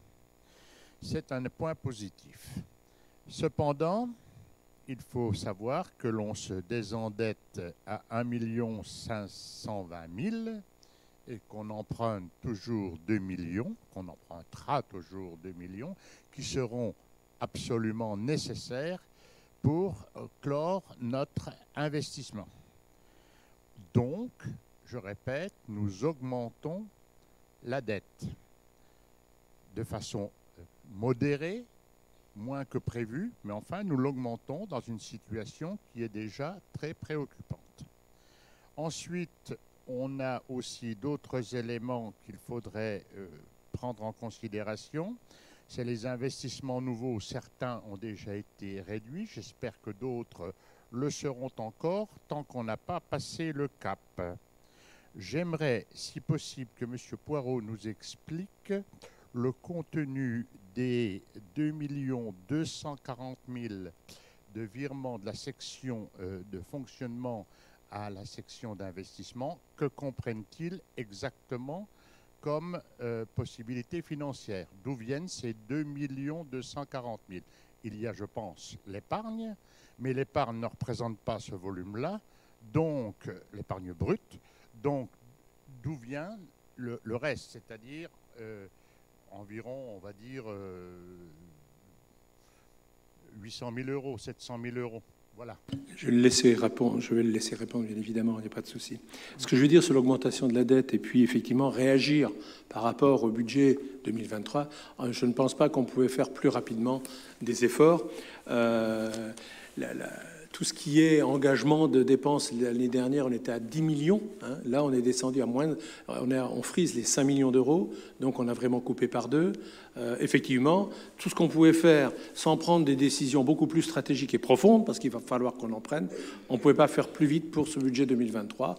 Je te remercie de ton appréciation. Par contre, j'insiste, je laisse Yannick répondre. J'insiste, le reste à faire. Hein. J'en suis totalement conscient. Si on veut retrouver une capacité d'autofinancement pour les années 26-27, il y a des décisions à prendre qu'on prendra tous ensemble sur autant les dépenses que sur les recettes. À toi, Yannick. Oui, sur la section d'investissement, donc les ressources, comme on l'a évoqué tout à l'heure, hein, elles proviennent pour partie de l'emprunt, pour partie du FCTVA et pour partie des subventions. On avait fait remarquer également dans les travaux préparatoires que la collectivité était plutôt performante sur le fait d'aller chercher des subventions sur les différents projets. Les opérations d'ordre qui sont prévues au budget primitif concernent essentiellement les opérations pas patrimoniales, l'amortissement des biens et les reprises d'amortissement sur subvention. On complétera de toute façon les ajustements par opération d'ordre quand on fera la reprise du résultat au mois de juin, puisque comme on l'avait évoqué également, si on veut prévoir l'ensemble des opérations qui sont on va dire dans le tuyau aujourd'hui sur l'exercice, avec un recours à l'emprunt, comme vous l'avez souligné, qui est moindre, on aura besoin de toute façon de taper un peu dans l'excédent accumulé sur les exercices précédents. Donc une partie de la section va être équilibrée par un transfert de la section de fonctionnement, 500 000 €, ce qui a été évoqué tout à l'heure. Une partie va se traduire très probablement, il faut être clair aussi, par un déficit d'exécution sur la section d'investissement 2023. On a un excédent aujourd'hui de l'ordre d'1,5 million. Selon toute logique, avec la trajectoire actuelle et un moindre recours à l'emprunt, la section d'investissement en fin d'exercice sera déficitaire. En plus que William, je voudrais terminer aussi sur l'investissement, ce que tu disais. Je dirais, on a accumulé un retard d'investissement qui n'est pas des investissements où on va aller capter les subventions. Hein. Lorsqu'on répare les bâtiments, lorsqu'on entretient la pépinière pour le clos et couvert à 200 000 €, nada, je veux dire, hein, ça aussi c'est à prendre en compte. La période va être compliquée aussi sur l'investissement. Il y a des investissements indispensables à faire qui ne capteront pas les administrations pour nous aider, quoi. Oui, précision complète, le contenu, la répartition est dans des différentes sommes, dans les 2 240 000 d'opérations d'ordre. On a quoi, une épargne brute de combien, des amortissements pour combien, etc. L'épargne brute sur l'exercice, c'est ce qui avait été présenté. Sur les exercices habituels, on est autour de 1,5 million, 2 millions. Ça fluctue d'un exercice sur l'autre. Les opérations d'ordre sont à peu près de ce montant-là. Hein. On croisait 1,5 million, 2 millions également. Donc voilà, on a une épargne nette de toute façon qui, selon les années, est soit proche de zéro, soit les bonnes années autour de 500 à 800 000 €, 1 million d'euros. Sur les projections actuelles, pour l'exercice 2023, on a fait des projections assez prudentes quand même. On est en train de recevoir les notifications. Certaines notifications sont plus favorables que ce qu'on a pu inscrire dans la maquette aujourd'hui.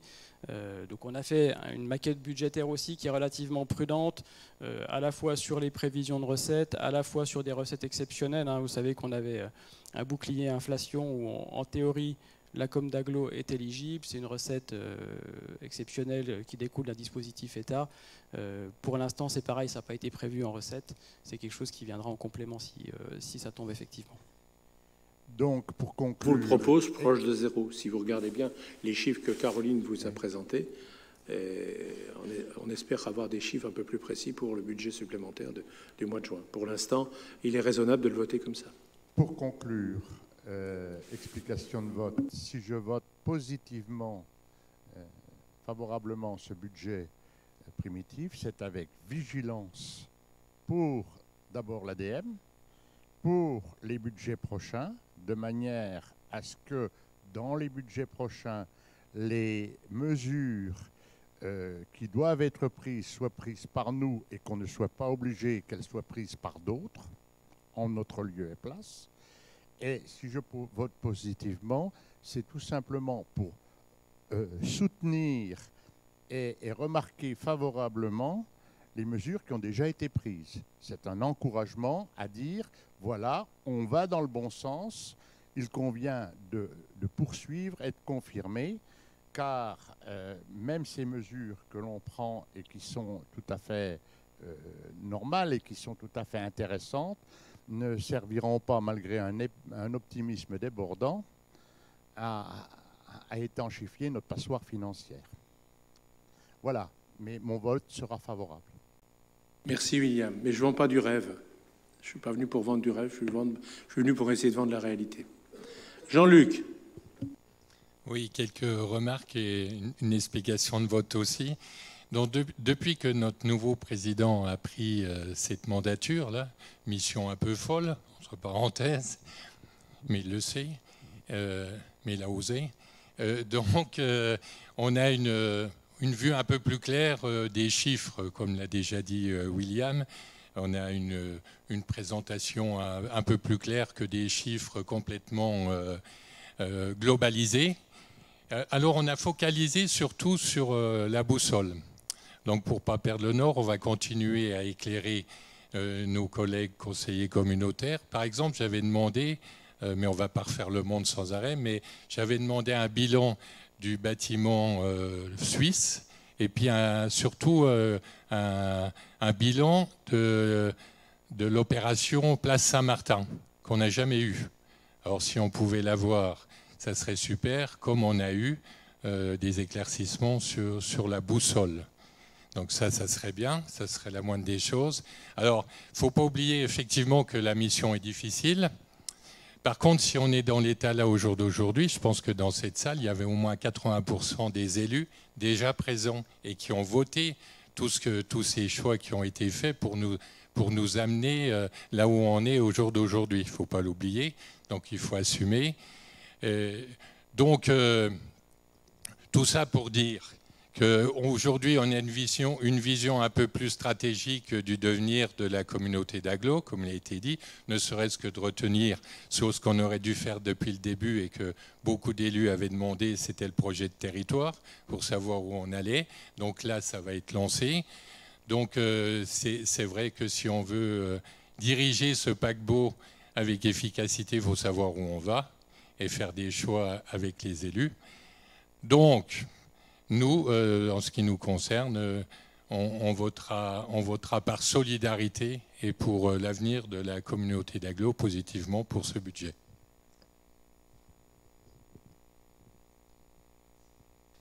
Est-ce qu'il y a d'autres prises de parole? Donc, est-ce que vous acceptez de voter tous les budgets en une seule fois ou on passe tous les budgets? Bien. Donc, je vous propose de délibérer pour l'approbation des budgets, budget principal, les budgets annexes. Donc, vous avez l'eau, l'assainissement, vous avez la ROM, la taxe, enlèvement d'ordures ménagères, DEVECO. Alors, qui s'abstient? Qui vote contre? C'est noté. Je vous remercie de votre confiance. Ça me fait plaisir, mais ça ne me réjouit pas. Le travail va être très, très long et très dur, quoi. Mais on le fera ensemble. On le fera ensemble. C'est pas simple, mais c'est pas toujours amusant pour vous, parce que là, vous êtes vraiment associés et véritablement, des fois, il faut prendre des décisions qui ne sont pas toujours faciles à prendre. Que ce soit pour la gestion des OM, que ce soit pour l'eau et l'assainissement, et pour les finances. Bien, un grand merci pour ceux qui ont tout préparé tout ça. Le point suivant, c'est Virginie Lalvé qui va se faire un plaisir de vous parler de la réorganisation des maisons France Service. Donc, bonsoir à tous. Donc, il convient de délibérer sur la nouvelle réorganisation des France Service du territoire. Les principaux éléments de réorganisation proposés sont les suivants. Pour les sites principaux, Raon-l'Étape, Saint-Dié, Provenchères, Senones et Fraises. Les 5 sites principaux passent de 24h à 31h30, soit une augmentation de 7h30. 3h30 les jeudis après-midi seront réservés à l'administratif, les réunions ou les formations. L'ouverture de 3 journées complètes pour relancer la dynamique des partenaires. Un planning type pour tous les sites principaux afin d'harmoniser l'ensemble et être cohérent. Tous les agents restent à 35 heures sur leurs sites initiaux.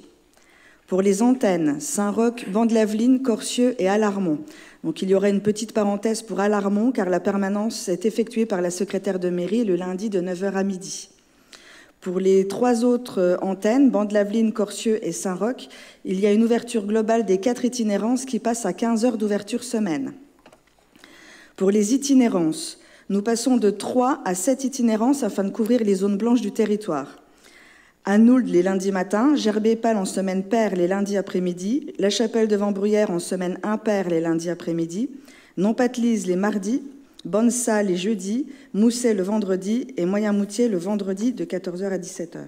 Pour ce faire, comme énoncé à plusieurs reprises, 2 emplois à temps plein ont été créés, financés à hauteur de 80% par le département. La délibération aura une prise à effet immédiat, si vous en êtes d'accord.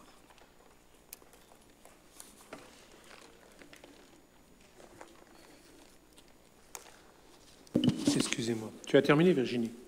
J'étais en train de noter ce que j'avais retenu de vos remarques, pour ne pas oublier. Bien. C'est un véritable rayonnement vers les territoires. Hein.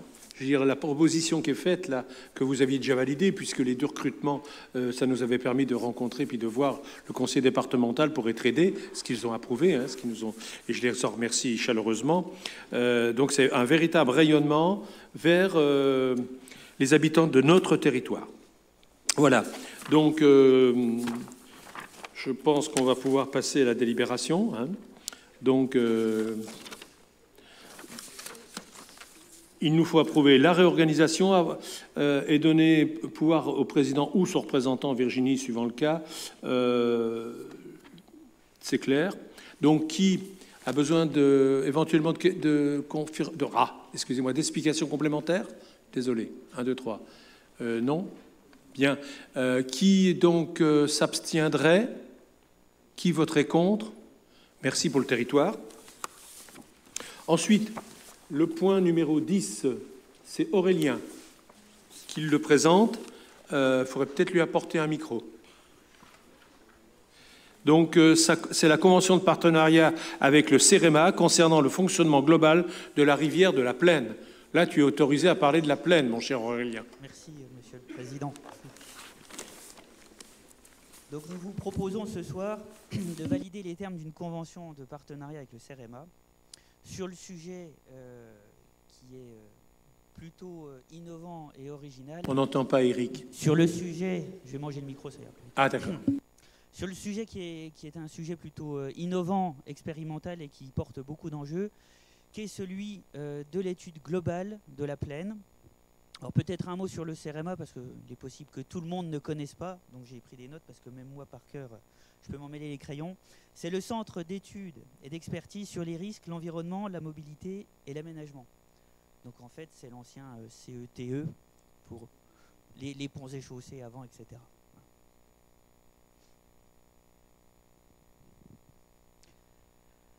Donc le CEREMA a lancé un appel à projet, un appel à partenariat en fin d'année dernière qui s'intitule « Exercer la GEMAPI dans le cadre d'une gestion globale de l'eau pour une plus grande résilience des territoires ». Et ça tombe bien parce qu'un tout petit peu avant, nous avions réussi, et on l'avait déjà évoqué ensemble, à enfin constituer un groupement de commandes avec les principaux parties prenantes de la vallée de la Plaine sur le sujet, ou plutôt les sujets qui tournent autour du lac, en termes de continuité écologique, d'ensablement, d'invasion des LED, de difficultés pour mise en œuvre de l'activité touristique, des problèmes d'assainissement, donc de qualité, de quantité d'eau et d'utilisation du site par EDF, puisque c'est avant tout un site qui est utilisé dans le cadre de l'activité d'EDF. Donc les 3 parties prenantes sont évidemment EDF, puisqu'il est l'utilisateur du site, enfin le concessionnaire pour être précis, la communauté d'agglomération, puisqu'on exerce la compétence GEMA, et puis par délégation à l'EPTB, et le SMAL, donc syndicat mixte d'aménagement des lacs, puisque lui, il est utilisateur du site pour la partie touristique. Donc le groupement de commandes qu'on a constitué, c'est un groupement de commandes pour poser les bases, enfin, après plus de 2 décennies de discussions et de difficultés, hein, il y a beaucoup de personnes dans la salle qui y ont participé à un moment ou un autre, poser les bases de ce que pourrait être en fait la vallée de la Plaine autour du lac de la Plaine, avec des aménagements, je vais dire de façon triviale, des aménagements qui vont bien pour concilier au mieux les enjeux de ce site. Donc, je ne vous ai pas fait une liste à l'après-vert tout à l'heure, mais vous avez vu que ça va de l'environnement au tourisme, à l'économie et à l'activité nucléaire. Donc, vous l'aurez compris, ce n'est pas forcément simple. Et c'est pour ça que je vous dis que ça tombe bien que le CEREMA ait lancé cet appel à projet-là en fin d'année dernière, puisque le CEREMA, c'est un centre d'études techniques avec des experts indépendants qui va pouvoir poser un regard clair, précis, sur ce qui se passe dans la vallée de la Plaine et qui va nous aider à avancer et à proposer quelque chose qui soit le plus avancé possible et le plus consensuel, puisqu'on sait très bien qu'on a des enjeux qui ne sont pas forcément toujours concordants. Le coût de l'opération, enfin, de cette participation à l'appel à projet, puisque nous avons été retenus, je ne vous l'ai pas dit, mais ça coule de source, vous me permettez. Donc le financement de cette opération s'élève à 22 960 € pour la communauté d'agglomération de Saint-Dié-des-Vosges, qui est porteur du projet, je reviendrai sur le détail après, et à hauteur de 9 840 € pour le CEREMA. Donc il en prend une partie à sa charge aussi, puisque c'est un appel à projet qu'il a lancé. En ce qui concerne la somme de 22 960 €, elle est financée à hauteur de 80% par l'agence de l'eau Reimeuse, et les 20% restants sont divisés en 3 parts égales entre la com d'agglo, le SMAL et EDF, ce qui nous fait un reste à charge de 1 531 € hors taxe pour la communauté d'agglomération. Donc vu les enjeux, et même si c'est toujours 1 500 € de dépensés, on ne peut pas s'en priver. Est-ce que vous avez des questions ?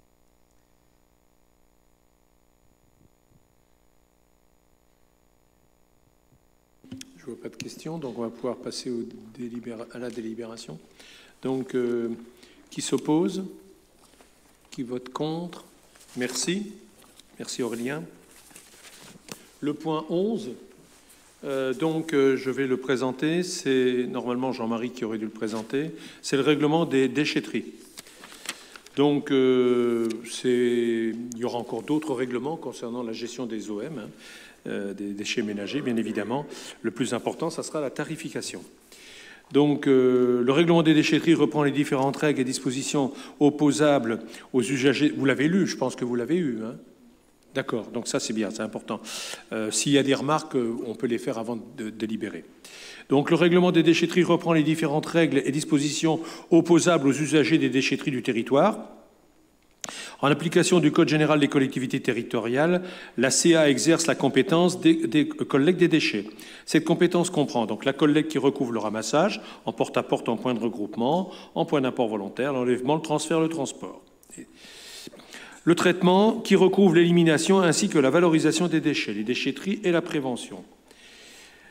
Un groupe de travail s'est constitué et composé d'élus, de techniciens pour harmoniser les dispositions et les règles applicables sur les déchetteries, puisque il y avait 6 règlements ou pas, de les regrouper au sein d'un document unique, le règlement des déchetteries.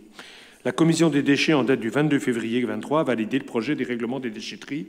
Pour votre information, il a été relu par un groupe de lecture que j'ai demandé création spécifiquement pour relire ce règlement. J'ai encore relu cet après-midi, j'ai vu qu'il y avait un petit détail concernant les pneus. J'ai demandé à ce qu'on rajoute les pneus sans les jantes. C'est un détail technique, mais ça a été rajouté. Alors donc, ce que vous allez délibérer ne sera pas tout à fait pareil. Est-ce que quelqu'un d'autre a vu éventuellement une précision? C'est important. Hein. On ne peut pas, on ne gère pas le flux des pneus avec les jantes. Ça ne fonctionne pas. Ah, William. Oui, mais il faut le préciser, Philippe. Ce n'est pas tellement sur les déchetteries, mais j'ai vu le règlement déchets en général. Le premier, c'était les collectes, oui, la collecte. Qui m'a un petit peu laissé perplexe en me demandant si la réglementation avait changé, la réglementation générale, quand on nous dit, ce n'est pas tout à fait les déchetteries, hein, que les communes seront tenues de distribuer les sacs jaunes dans le domaine des déchets. Qui se pratique à peu près partout, normalement, je pense. C'est pas parce que ça se pratique partout qu'on peut écrire « les communes seront tenues ». Il n'y a aucune relation de subordination d'une collectivité à une autre. D'accord. Donc parce que si on agit comme ça, demain, en bureau de l'exécutif de l'agglo, on peut dire les communes distribueront le MAG, ou les communes devront rassembler les sacs poubelles. Ça, c'est dans le... Je t'arrête, William. C'est le premier règlement qu'on a voté dernièrement, là? Eh ben, c'est le... Oui, c'est celui qu'on a voté la dernière fois. Je l'ai relu. Bon. Devoir, à mon avis, non. On ne nous a pas demandé notre avis pour ceux qui les délivrent. Alban, non, mais écoute, c'est global qu'il a été voté, effectivement. Si cette phrase n'est pas parfaitement rédigée, nous allons l'adapter. Pas de souci. Je répète, ces règlements sont un premier jet très important à créer, c'est pas simple. Ça regroupe 6 cultures, 6 déchetteries, etc., 7 déchetteries. Ce que je veux dire, c'est qu'il ne faut pas rêver, ils vont être avenantés. Vous aurez régulièrement des avenants à délibérer, il n'y a pas le choix, c'est pas possible. Même s'il a été pensé dans le meilleur, avec le meilleur sentiment possible, technicité possible, il y aura forcément des... Mais moi, ça me plaît bien que les communes et on ne l'écrira pas, mais vous continuerez à le faire, ça c'est gentil. Merci. Moi je le fais et ça se passe très bien. C'est toujours un moment de convivialité de recevoir les habitants pour discuter. Voilà. Autre remarque concernant le règlement des déchetteries. Philippe.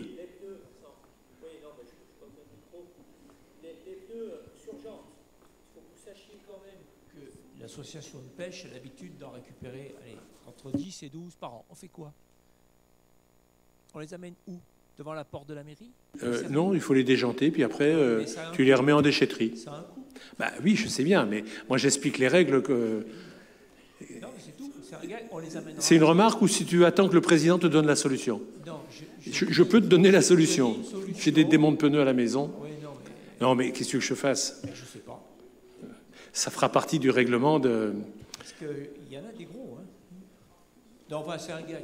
C'était du haut. Mais on les amènera chez les mairies pour que les services techniques... Bon, je précise tout de suite qu'on ne prend pas les pneus de tracteur. Bien. Je parlais dans nos déchetteries. On ne les prend pas. Donc, c'est pour ça que tu en trouves dans la plaine. Non, je plaisante. Je ne suis pas favorable à ça, bien évidemment. Oui, Denis. Alors, lui, il va... Oui, c'est au sujet des déchetteries. Donc, j'ai assisté l'autre jour... pour réduire les branchages dans les déchetteries. Oui. J'ai assisté à la démonstration à TFC. Et alors? Bon, le matériel qui était présenté, là, zéro, c'est pas ça. C'est un essai, en fait, c'est bien. L'essai, c'est pour savoir si ça fonctionne ou pas. Ça ne fait pas de la plaquette, c'est le système d'un gyrobroyeur, si j'ai bien compris. Voilà, c'est ça. Donc, ça ne fait que... Ça serait bon dans de la friche, dans des genêts et tout. Il y a un système, d'ailleurs je l'ai dit, par exemple la ville de Saint-Dié fait déchiqueter au petit Saint-Dié par l'entreprise Gigou, et là ça fait de la plaquette.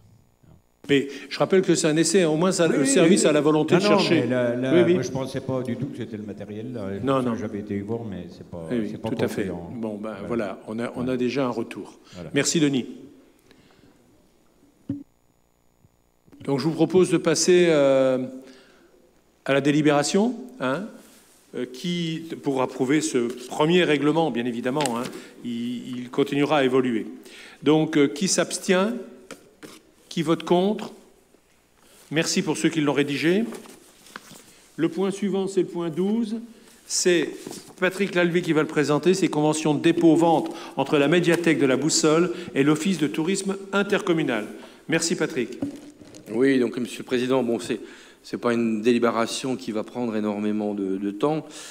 Tout simplement pour vous dire, comme vous le savez, donc la médiathèque a fait réaliser des sacs promotionnels pour la Boussole et des marque-pages, donc qui sont destinés à être vendus. Donc la délibération, elle dit quoi? Elle dit qu'elle donne la possibilité à l'Office du tourisme de les commercialiser, pendant les heures de fermeture de la médiathèque, j'ai du mal, et auprès du public des touristes. Voilà, c'est tout simplement ça, quoi. Donc, ça, je ne pense pas que ça nécessite beaucoup de discussion, Monsieur le Président. Je te remercie, Patrick. Je crois que les prix, c'est pas dans le bon ordre, mais les prix arrivent après. C'est pas grave. Donc, qui... Pardon ? Moi, j'ai la 12 en premier. Oui, oui. Non, non, c'est dans l'ordre. On est dans le bon ordre, mais les prix arriveront derrière. C'est pas grave. De toute façon, il faut. Ah oui, non, mais après, moi, j'ai la convention du PNRV. Alors. Voilà. Bien. Donc, qui a des questions éventuellement complémentaires par rapport à ça? Rien. Merci. Qui vote contre? Qui s'abstient? C'est administratif pour l'instant. Le point suivant. Effectivement, on est plutôt vers le parc des ballons, parc naturel régional, et seulement après le point 15, non, pardon, le point 14, c'est pour les tarifs. À toi. Alors le 13, toujours sur donc la médiathèque. Donc là, c'est une convention qu'on vous propose de délibérer favorablement. C'est concernant un partenariat avec l'Office du tourisme et donc le parc des ballons, qui, pendant les mois d'été, donc durant lesquels, on l'espère, les touristes seront nombreux à la Boussole, donc le parc pourrait prêter une exposition au choix à la médiathèque et proposer des actions de médiation entièrement prises en charge par le parc lui-même. Donc cette action, elle pourrait avoir lieu sur plusieurs années, donc 2023, 2024, 2025, donc bien sûr soit 3 ans. La chose qu'on demande au conseil communautaire, c'est que la médiathèque, je suis bien la médiathèque, prendrait à sa charge l'assurance de l'exposition. Voilà, donc c'est pas plus... Sachant que l'exposition est mise à disposition gratuite, mais donc là, il faut quand même qu'on prenne une assurance par rapport à cette exposition, et on vous demande d'autorisation à ce que la médiathèque prenne une assurance responsabilité civile concernant cette expo. Cette exposition sera dans la galerie du voyageur. C'est lorsque vous rentrez, je dirais, dans la Boussole, vous allez sur votre gauche et vous allez vers l'Office du tourisme intercommunal. Voilà. Donc on prendra bien sûr l'assurance de cette exposition à notre charge. Est-ce qu'il y a des questions? Non, donc on va passer au vote. Qui s'abstient? Qui vote contre? Merci.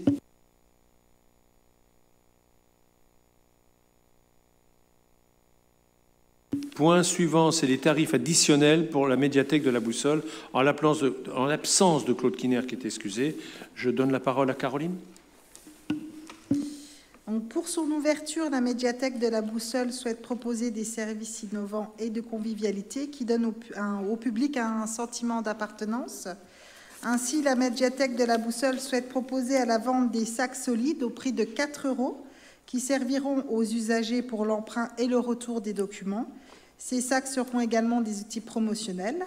De la même manière, des marque-pages ont été édités par le service com pour l'ouverture de la Boussole et pourront être vendus à 50 centimes. Enfin, le public pourra profiter d'infusion qui sera proposée à la vente au prix de 1 €. Il vous est proposé donc de voter les tarifs pour la vente de sacs, marque-pages et boissons chaudes. Voilà, Monsieur le Président. Merci Caroline. Donc le tote bag, c'est 4 €, le marque-page 50 centimes et la boisson chaude 1 €. C'est ça. Bien. Donc il nous faut délibérer pour ces tarifs additionnels pour la médiathèque de la Boussole. Donc qui s'abstient? Qui vote contre? Décision stratégique. Merci beaucoup. Je plaisante, excusez-moi.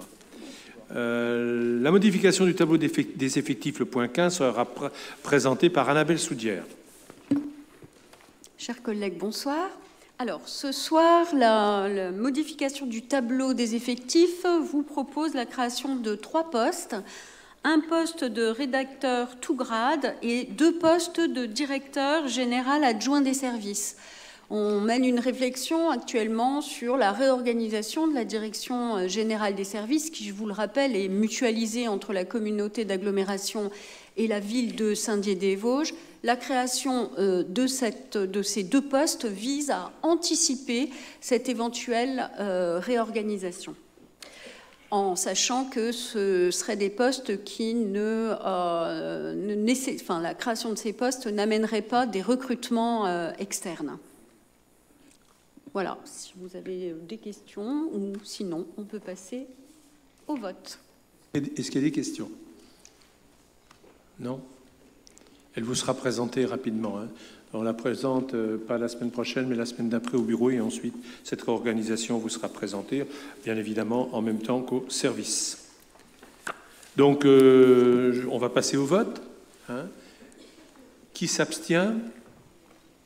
Qui vote contre? Merci. Enfin, le dernier point. Donc, c'est les décisions prises dans le cadre des délégations de pouvoir au président.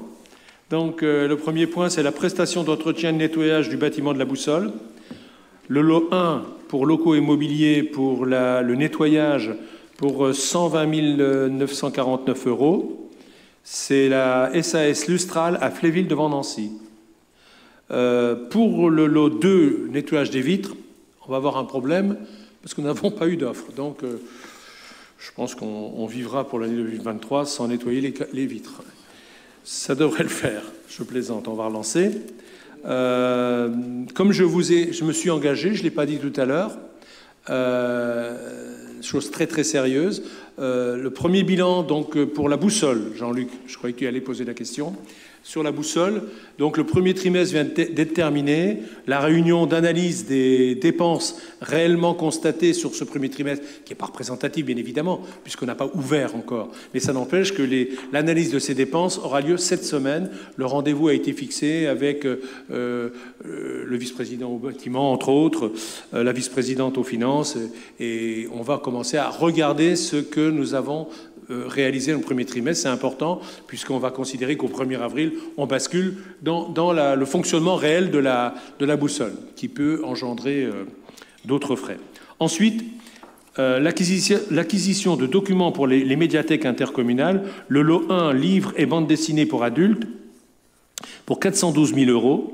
Le lot 2, livres et bandes dessinées pour enfants, toujours pareil pour le réseau Médiathèque Escale, pour 308 000 €, ce qui fait un total pour 720 000 €. Alors, pour éviter les questions, je vous arrête tout de suite, j'ai donc vérifié le seuil minimum, donc ça veut dire, je ne pense pas autoriser d'engager autant sur 3 années, 720 000 € sur 3 années. Je pense qu'avec tout ce qu'on vient de mettre dans les fonds, j'ai demandé au service culture d'envisager d'ores et déjà des efforts, sachant que le seuil minimum par rapport au marché, c'est 70 000 € par an.